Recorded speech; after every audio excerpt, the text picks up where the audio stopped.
heck is a Grand Prix? How do you get points? And for God's sake, why does everyone keep going on about poles? Welcome to Lesson 1 of F1 101 Formula 1 for Dummies, the general lowdown. Get your notebooks and pens because it's lights out and away we go.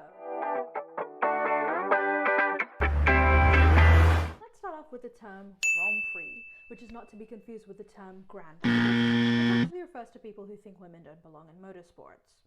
Oh, brother, this guy stinks! The term Grand Prix can be used to substitute the word race.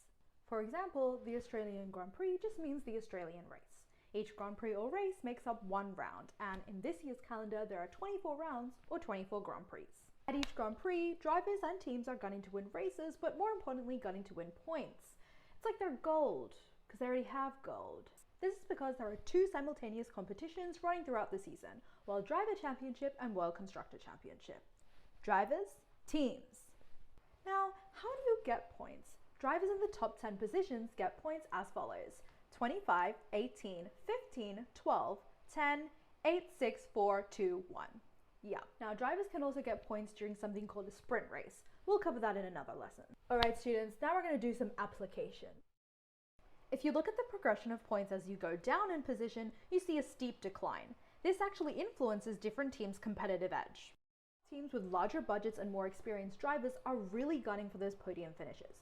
Not just because they have the most points, but they also have the largest point gap. Hence, they're able to maintain their position and also distance themselves away from their competition more. We can even observe this in this year's season. A lot of the rounds have been a McLaren 1-2 finish, meaning that not only are they at the top, but the gap between them and second place is huge. Midfield cluster, one could argue, is more competitive.